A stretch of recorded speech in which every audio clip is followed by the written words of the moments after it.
नमस्कार, इनॉक्स न्यूज़ में एक बार फिर से आपका बहुत बहुत स्वागत है। जी हाँ दर्शकों, इस वक्त धर्मशाला में मौजूद है और धर्मशाला की बात करें, धर्मशाला के आर्ट म्यूज़ियम में जो है कला संग्रहालय में 3 दिवसीय जिला स्तरीय टिकट प्रदर्शनी का आयोजन यहाँ पे किया गया था। आज इसका समापन है।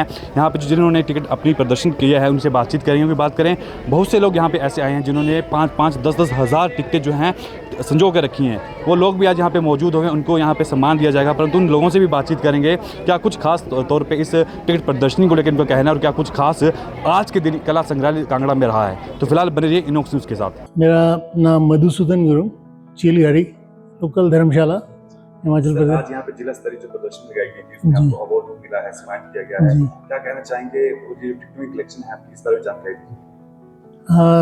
इसके लिए मैं डिपार्टमेंट ऑफ पोस्ट का बहुत ही आभार व्यक्त करता हूँ, क्योंकि इनकी वजह से हमारे जो शौक़ है इसको प्रदर्शन करने का मौका मिलता है। वैसे बाकी हॉबी तो ये स्कूल टाइम से ही है मेरा, और सबसे पुराने यही हैं हमारे प्री इंडिपेंडेंस। और बाकी ये तकरीबन सारे आजकल जब भी प्रदर्शनी होती है थीमेटिकली होती है। मतलब जैसे इस बार इन्वायरमेंट का था तो इन्वायरमेंट के रिलेटेड भी काफ़ी हैं बीच में, पर अभी सारे मिक्स ही हैं। जैसे स्पोर्ट्स है तो स्पोर्ट्स ही स्पोर्ट्स। ये स्टार्टिंग जो हमारे सर्विस स्टैम्प्स होते थे, ये कितने सालों की मैं तो कितने स्टैम्प्स आपकी लगी हैं?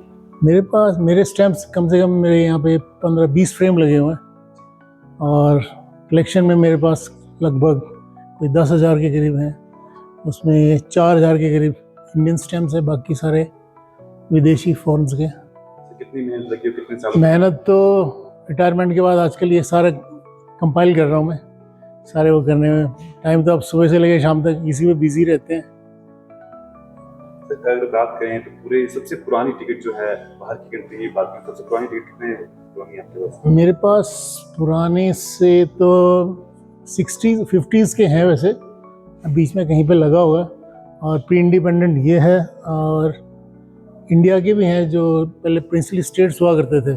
सर क्या कहना चाहेंगे उन लोगों के लिए जो इस तरह का शो रखते हैं, क्योंकि काफ़ी हिस्टोरिकल है, ये काफ़ी बातें है, क्योंकि पुरानी चीज़ों को संजो के रखना और उनको प्रदर्शन करना, कितना मोटिवेशन जो है, कितनी जानकारी और कितना ज्ञान जो है इसका छात्रों को, युवाओं को मिल पाएगा। इसमें सारा हमारा इतिहास छिपा हुआ है जी। कई पर्सनैलिटीज़ हैं जिनको हम जानते भी नहीं थे, स्टैम्प्स के माध्यम से हमें पता लग रहा है कि ये भी थे ग्रेट पर्सनैलिटीज़। और आजकल तो ये सांस्कृतिक धरोहर वाले जितने साइट्स हैं, टेम्पल्स हैं, गुरुद्वारा जो है, इनकी वजह से हमें पता लग रहा है कि ये भी हैं। बोल के बाकी इंस्टीट्यूशन तो पूरे लोग जितने भी हैं सभी इसमें सम्मिलित आपकी हेल्प करते हैं, वो भी इंटरेस्ट रखते हैं। बिल्कुल, उनकी बिना उनके हेल्प से तो मेरा कुछ भी नहीं हो सकता है। कौन-कौन है सर आप? मैं बेटी, मेरे मिसेस, बेटा तो खैर पढ़ रहा है, भी बाहर ही है, तो उसी वजह से 3 ही हैं, लगे रहते हैं इसी में। सर क्या नाम है आपका? मेरा नाम सियाल राणा, चुनीलाल राणा है। सर आज जिला स्तरीय जो टिकट प्रदर्शनी यहाँ पे लगाई गई थी इसमें आपको सम्मान किया गया है, अवार्ड आपको मिला है। क्या कुछ कहना चाहेंगे अपने बारे में, जानकारी दीजिए, कितनी टिकटें आप तक बनाते हैं? मेरे पास लगभग अभी 10,000 स्टैम्प्स हैं टोटल मिला करके, और यहाँ पर कोई 5,000 टिकटें लेआउट की थी। ये टिकटों का शौक मेरे को जब हम छोटे थे, चिट्ठियाँ आती थी तो हर एक चिट्ठी में कोई ना कोई टिकट आता था, उसको देख के दिल करता था कि हम भी ऐसा रखेंगे। वैसे करते करते मतलब इसको और आगे बढ़ गया, इकट्ठे करते रहे। जो टिकट मेरे पास थी वो ठीक है, नहीं थी जो आपसे चेंज कर ली, एक्सचेंज बेस पे कर लेते थे। ऐसे करते करते बस फिर आगे सर्विस भी पोस्ट ऑफिस में लग गई, तो पोस्ट ऑफिस में टिकटें आती रहती थी, उनको हम खरीद लेते थे, चोरी नहीं करते, खरीद करके ही इकट्ठी करते थे। और जो टिकटें मेरे पास होगी दूसरे के पास नहीं होगी उनको दे देंगे, और उसके पास जो टिकट होगी उसको अपने पास ले लेंगे। इस तरह इकट्ठे करते रहे। कुछ पेन फ्रेंड बन गए बाहर की कंट्री के, USA के, अमेरिका और ऑस्ट्रेलिया वगैरह के, तो वो चिट्ठियाँ लिखते थे, तो मैं उनको बोलता था कि चिट्ठी में टिकट लगाना, फ्रैंक मत करना। फॉरेन कंट्री में तो फ्रैंकिंग सिस्टम बहुत पहले से हो गया था, इंडिया में बाद में आया है। तो वो क्या करते थे, जैसे 5 रुपये की टिकट लगनी है तो एक एक करके टिकट अलग अलग लगाइए। इस तरह मेरा शौक बढ़ता गया और हम उसको इकट्ठा करते रहे। कितनी समय लगा आपका 50 लास्ट टाइम इकट्ठा करने में तो लग गए 50 साल। 50 साल हो गया, अभी मैं 75 हो गया हूँ, तो मतलब 18-20 साल का जब था उस टाइम से ये शौक शुरू हो गया था। सबसे पुरानी टिकट कौन सी है आपके पास? सबसे पुरानी टिकट कौन सी है मेरे पास? सबसे पुरानी टिकट जो है 15 अगस्त 1947 की है, इंडिया की। दूसरे कंट्री की तो पहले की भी है, 1800 कुछ की भी, पर इंडिया की जो है 15 अगस्त 1947 की है। वो कहाँ से प्राप्त हुई आपको? कितना टाइम प्राप्त करते हैं? वही जैसे मैंने बताया, मेरे पास दूसरी टिकटें थी वो नहीं थी, तो किसी ने उस टाइम जो खरीद के रखी थी वो मैंने अपनी टिकटें उसको दे दी, और उसके बदले में उसने बोला नहीं मैं एक टिकट दूंगा आपसे 3 लूँगा, तो 3 दे करके 1 ले ली। ऐसे मतलब इकट्ठा करते थे।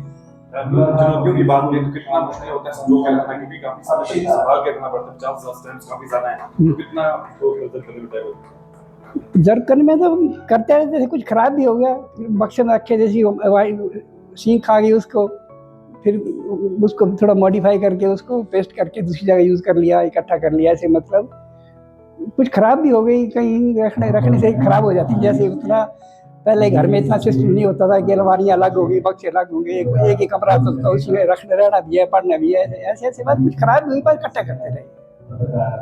टिकटों को रख लिए आदमी उसमें रखते हैं, तो बाद में पता चला कि एल्बम होती है, उसको रखते रहे, उसमें फिर पॉकेट बने होती है, उसमें लगा के डालना रखना उसको, फिर ऐसे रख। अभी तो बहुत सिस्टम आ गई, प्लास्टिक की एल्बम आ गई, कुछ और सिस्टम आ गई, अभी ज़्यादा ख़राब नहीं होती, पहले ख़राब हो जाती थी। आज भारतीय डाक सेवा द्वारा आयोजित प्रदर्शनी में आने का अवसर मिला है। बहुत लंबा इतिहास भारतीय डाक सेवा का है, और 1854 से लेकर अब तक जिस तरह से भी इन्होंने काम किया पूरे देश के अंदर, उन सारे विषयों को लेकर यहाँ पर प्रदर्शनी रखी गई थी। आज के समय में भी भारतीय डाक सेवा बहुत बड़ा योगदान जो है हमारे भारतीय नागरिकों के लिए निभा रही है, और मात्र चिट्ठी भेजने तक ही ये सीमित नहीं है। जो भारत की सरकार द्वारा भारत के लोगों के लिए अनेकों योजनाएं चलाई जा रही हैं, उन योजनाओं को भी लोगों तक पहुंचाने में ये लोग अपना योगदान दे रहे हैं। और आज इस प्रदर्शनी के माध्यम से मुझे बहुत सारी जानकारियां मिली हैं कि किस तरह से एक समय ऐसा था कि ये लोग बिना किसी साधन के एक स्थान से दूसरे स्थान पर लोगों का संदेश पहुंचाने के लिए जाते थे। किस तरह से उस समय भी शस्त्र बलों का प्रयोग इनके द्वारा होता था, उस भेजी हुई व्यवस्था को प्रोटेक्ट करने के लिए। बहुत लंबा इतिहास भारतीय डाक सेवा का रहा है, और ये इनके लिए एक स्वर्णिम पल है। मैं सौभाग्यशाली मानता हूँ कि आज इनके बीच में आने का मुझे यहाँ सौभाग्य मिला है।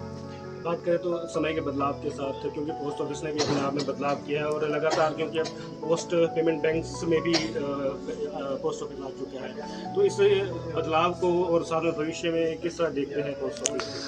देखिए, टेक्नोलॉजी का ज़माना आया है, पर फिर भी कई ऐसी चीज़ें हैं जिनका अस्तित्व जो है वो कभी ख़त्म नहीं होता।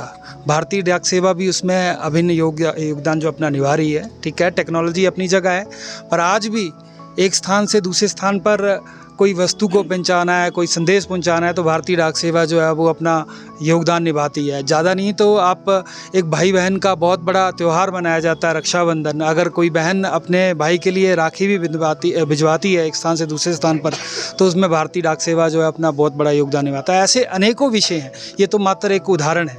तो टेक्नोलॉजी चाहे जितने मर्जी एडवांस आ चुकी हो, पर कई चीज़ों का अस्तित्व जो है वो बचा रहता है, और भारतीय डाक सेवा टेक्नोलॉजी के साथ भी आज काम कर रही है। आज देखिए कि जो पोस्टल टिकट्स हैं, उन्होंने समय समय पर जो है उसमें बदलाव किया है, परिवर्तन किया है। आज टेक्नोलॉजी के साथ ये लोग भी चले।